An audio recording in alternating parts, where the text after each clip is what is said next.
What is up, you guys? We're going to be reacting to another video today. Based off the inflation on this economy. You know, shit's getting real hard. People are struggling out here. And I for one is struggling. I'm struggling out here too.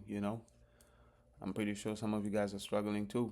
You know, the job market, economy.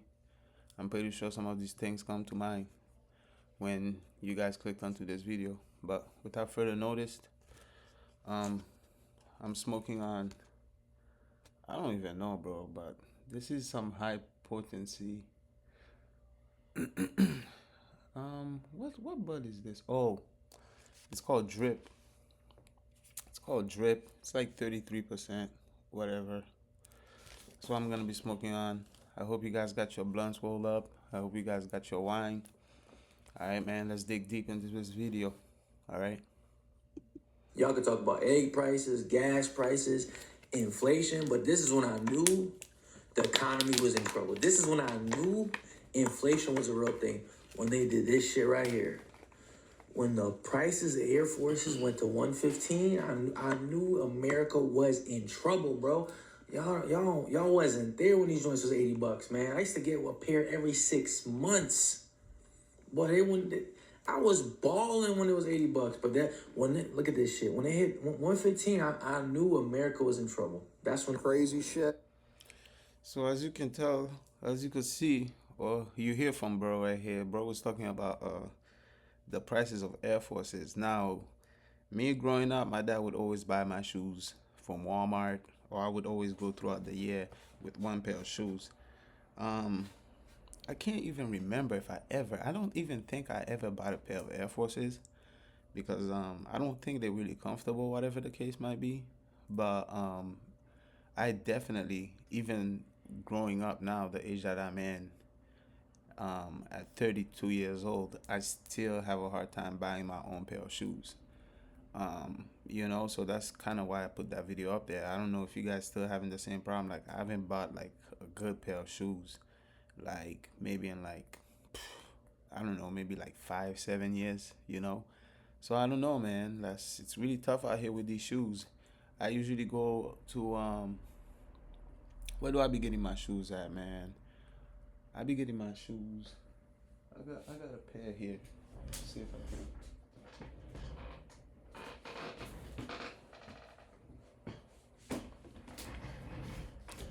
Like, I got these work boots here. I'm not sponsoring them, but yeah, I usually get my shoes from Skechers. These are my work boots, as you guys can see. Very simple, whatever the case might be. So I don't know. I haven't really been to Expression on the Nike website or anything like that to see the shoe prices, but that is a pretty big jump. That's like a $30-$50 price jump. This is $100 worth of groceries. $100 even. That's before taxes. $100. Crazy. Right here. You guys want to pay? So as you can see, bro had like a he had like a whole grocery shop. There was like barely anything in there, bro. Let me see what bro got. Bro got steak, pineapple for $5. Me, I try to stay away from like the pre-cut fruit because I don't know if they spray it with something to keep it like fresh or whatever the case might be. But to each your own. Bro got some. It looks like this might be some pork or whatever, some potatoes, some onions, carrots, and oranges. So he's trying to be healthy, and all this is usually what happens when you're trying to be healthy.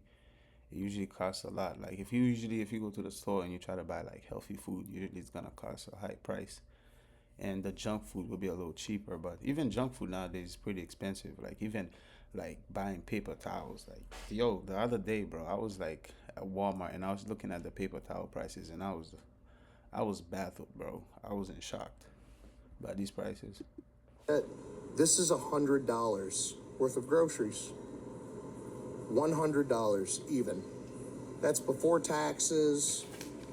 $100 right here.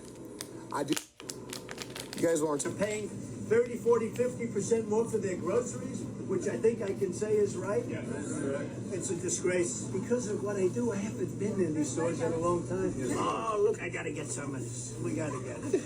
If you have anything left over, just take it as tips, okay? You guys take it, give it to the rest of the store. Make sure you get out and vote. We will. Thanks, everybody. Thank you. Talk to the people right here. That used to be. So me, I don't really want to get too much into politics, but God bless Trump's soul, man. Mr. Trump over here, he's trying to make the change. I guess that's what they're saying. Basically, he's trying to make a change in the economy or whatever, and hopefully he does. And that was just a little quick clip of a president there, Mr. President. You gotta love him. Give me 1 second. I'm just gonna be looking for something. Here.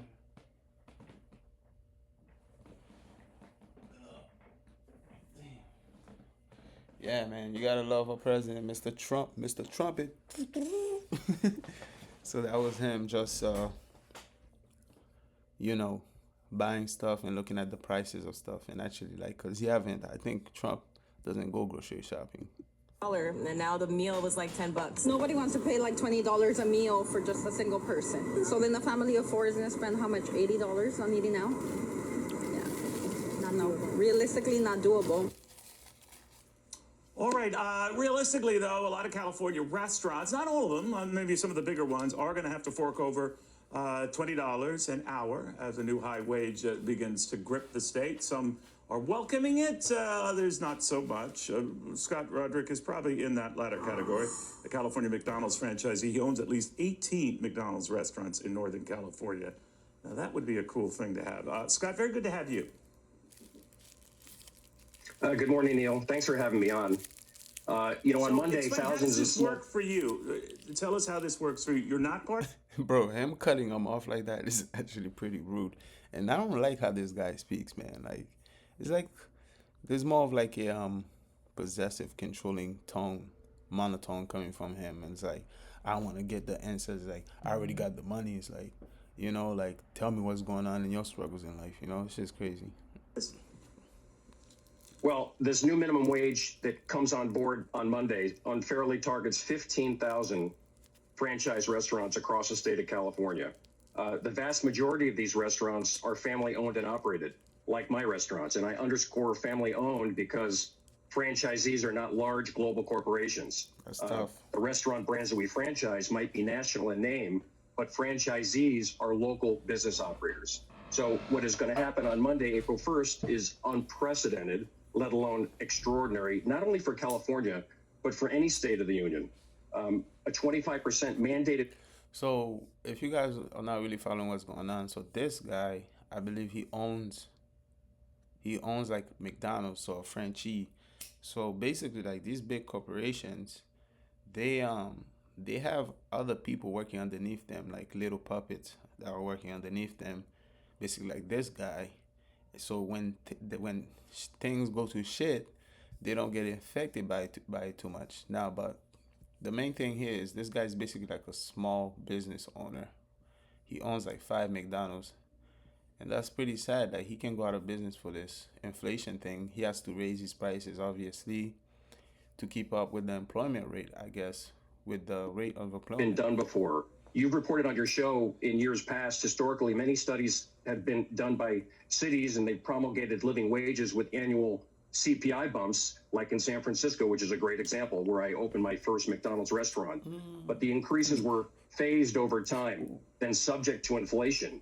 It was a process that could be planned for. It was, bro, that drip though. Ooh, that shit, when that shit hits you, bro, some good shit.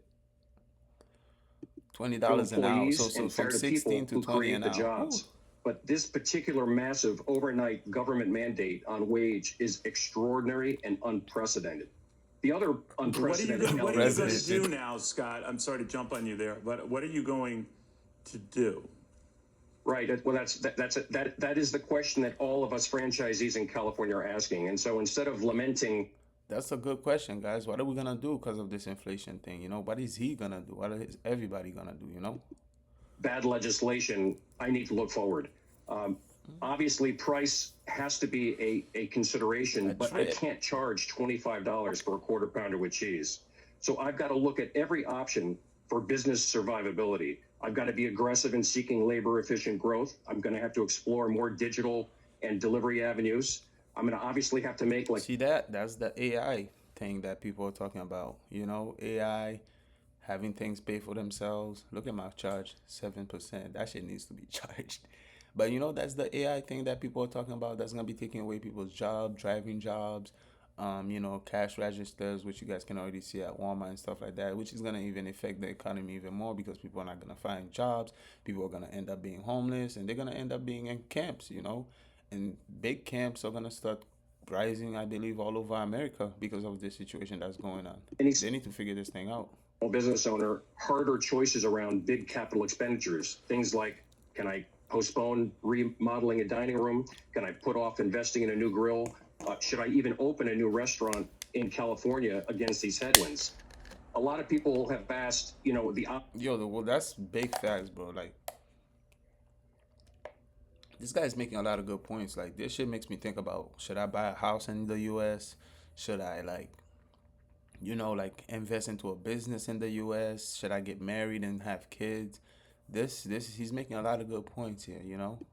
Obvious is the move to cut labor or to reduce staff. But frankly, in my organization, that is the very last thing that I want to look at. People are my greatest asset. It's been that way in my organization for 30 years.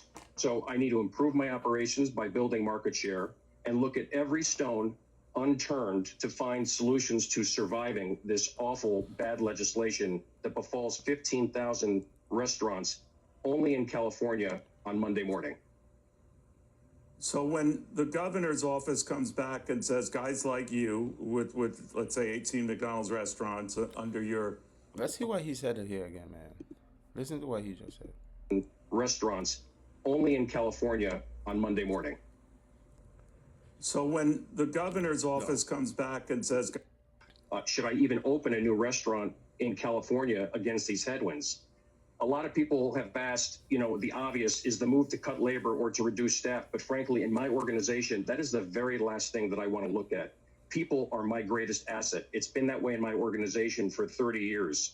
So I need to improve my operations by building market share and look at every stone unturned to find solutions to surviving this awful, bad legislation that befalls 15,000 restaurants only in California on Monday morning. Only in California. This shit's gonna spread. It's gonna spread. People are demanding higher wages everywhere. Jobs are getting cut left and right. People are not hiring. What else we got?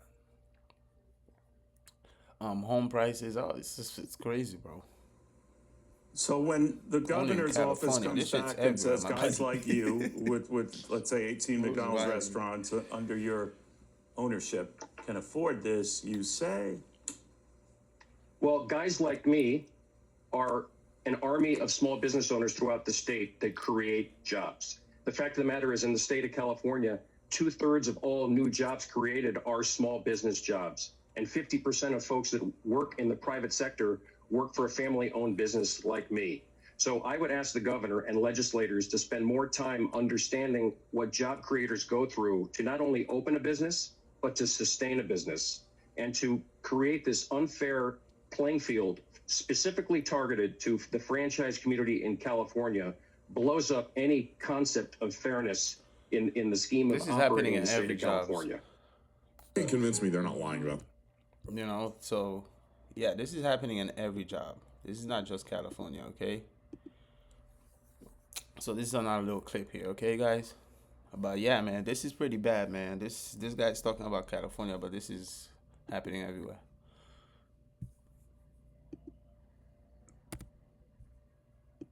I wonder how they measured that. They measured it by the housing market. They were measuring it by the price of.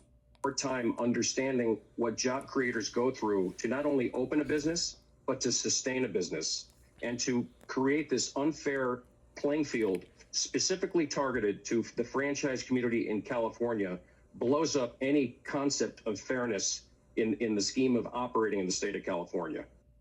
You convince me they're not lying about the inflation numbers. Our economy currently is at a point that is worse than the Great Depression in comparison. I wonder how they measured that. They measured it by the housing market. They were measuring it by the like price of food and groceries, and then just a stable living. And they compared it with the inflation from the Great Depression to now. It's actually worse. That's insane. You can't convince me they're not lying about the inflation numbers. Worse than the Because Great they get to Depression. cherry pick what bucket they calculate inflation from. Yeah. And so one of the things that came out when I guess Biden was making his whole like, no, actually we've gotten inflation under control. They deliberately excluded housing affordability from the inflation calculators. Like, oh, don't worry, pencils haven't gone up in price, but you know, a place to live is triple. I think now they're just being a little crazy. So, but other than that, no, there's really been no inflation. And if you say otherwise, you're crazy. Don't believe what you see. Believe me. Believe me. You don't need to believe your eyes. Believe me. Look, I am that man. So yeah, man, I definitely understand what these guys were saying. The concept that they were saying, like I was talking about, like paper towels, deodorant, and like basic human needs, necessities. This thing definitely needs to change, guys. Like deodorant being $5-7 is crazy, and some people, they can't use any deodorant. They have to buy the high priced one, and paper towels being expensive, and you even have to pay sometimes to go use the bathroom in some fast food restaurants. But this right here speaks volume. So this is a average salary, should be an average salary in America. Now, I did have a job where I was making an income of around $4,000 a month. $5 is pretty good.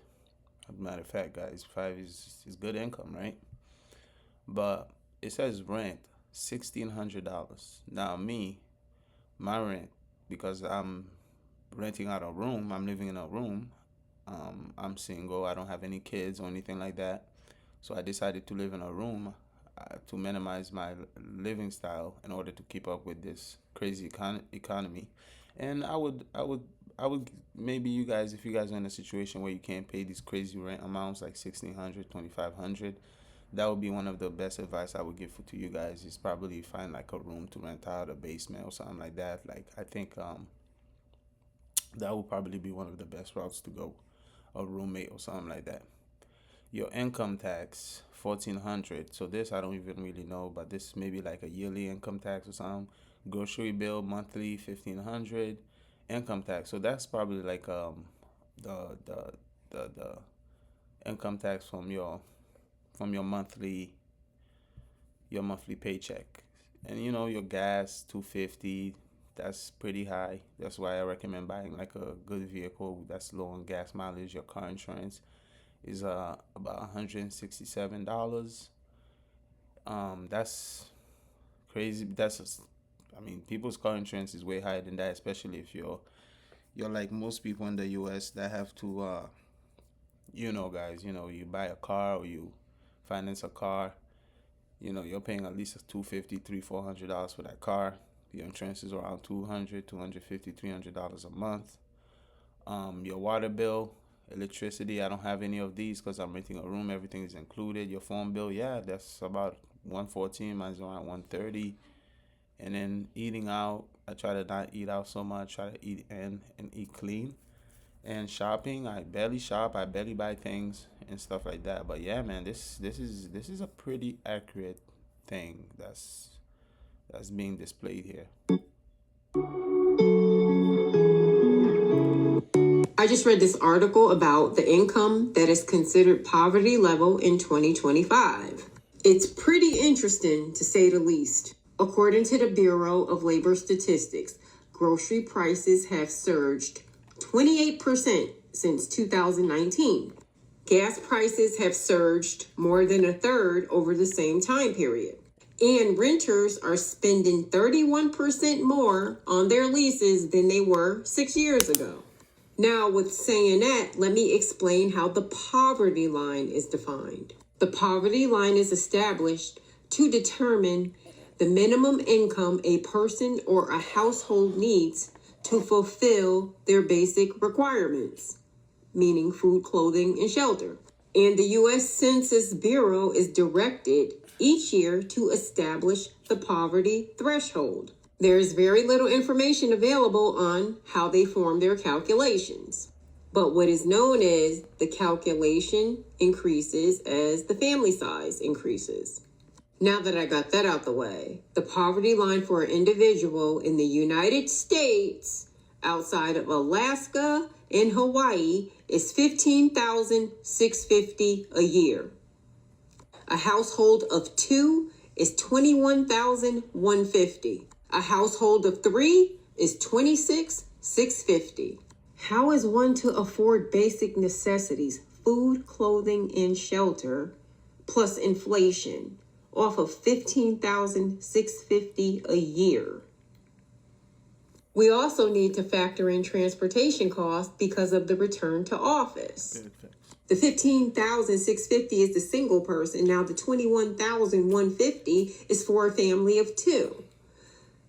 They're supposed to pay rent, plus their utilities, plus food, plus transportation, and their personal needs off of $21,250. Oh my God. Like, this is devastating for people. And that before the pandemic, all of That's crazy, man. So basically, like that right there, to goes to show you how delusional some of these people that are running the system are, like, and corrupt it is. Like, I make around like this year alone, I make $50,000, and I ended up owing money to the IRS guys. I ended up owing the IRS $220 because I was doing Uber and Lyft and made like $20,000, which $15,000 I only profit like 7,000 because the rest of it went through gas and the Lyft rental vehicle that I was using at the time, right? And the thing is, it's like, you think about that. I made 50,000. I owed the IRS money, and I also owed the people that did my tax like $500 because I was driving Lyft and Uber, so that was known as a business and everything. And for you to do Lyft and Uber, I didn't know this. You also need a LLC. So all these things, and you need an accountant. So I ended up owing them like $500, right? And it's like, bro, like, this shit is crazy. Like, $50,000, I barely made it for the year, bro. Like, I mean, granted, I smoke a lot of weed, but that's crazy, you know? That shit is insane. Like, what? 15, like, 2 people living with $20,000? That's not possible. groceries, about That's not possible here in the U.S. Completely delusional. 30 items cost $100 on average. Now, 5 years later, according to Nielsen IQ, all this costs 33% more, meaning you'd have to skip about 10 items like chicken, bread, milk, and bananas to make your $100 budget. 5 years ago versus today, the difference is remarkable. Is that normal? Oh, goodness, it's not normal at all. The general theme that we see with consumers. You heard that shit? So we are not delusional. The ones that are making these videos and talking about this shit is not delusional, bro. We're not crazy. We're not the one that's losing a damn mind. These people that are in office that are 70, 80 years old are begging out.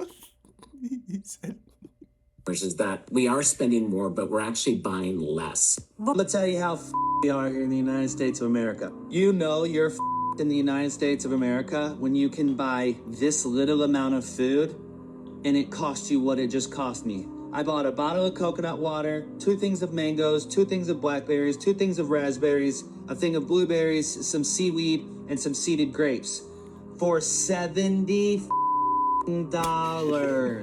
What's really sickening about that right there is that that is an extremely healthy diet, and it cost me $70 here in the United States of America. For that same $70, you could fill that whole table up with toxic processed chemicals in bags, boxes, and cans. Welcome to the new America. bro, man. Anyways, guys, that's the small little clip I had there for you guys. Not really small, it was pretty long. Yeah, man. So what do you guys think, man? Like, there's countries out there, man, that are being completely destroyed and being completely corrupted. That people, they're growing these things for free, vegetables, fruits, and we could do that in America, you know. I feel like we definitely should be doing that in America, and that's why I learned how to grow stuff. I know how to grow stuff, you know. I can grow anything, you feel me? So it's like, you know, going back to what we're saying, $70 is pretty crazy, man. The prices are pretty high. I don't even know what's going on, man. You know, this shit is pretty crazy, man. Just to survive out here, man, I think the best thing to do, man, is find the lowest amount of rent and, you know, everything included, and just like try to not buy too many things, you know, not buy too many stuff, man. Anyways, man, I hope you guys enjoyed the video, bro. Peace.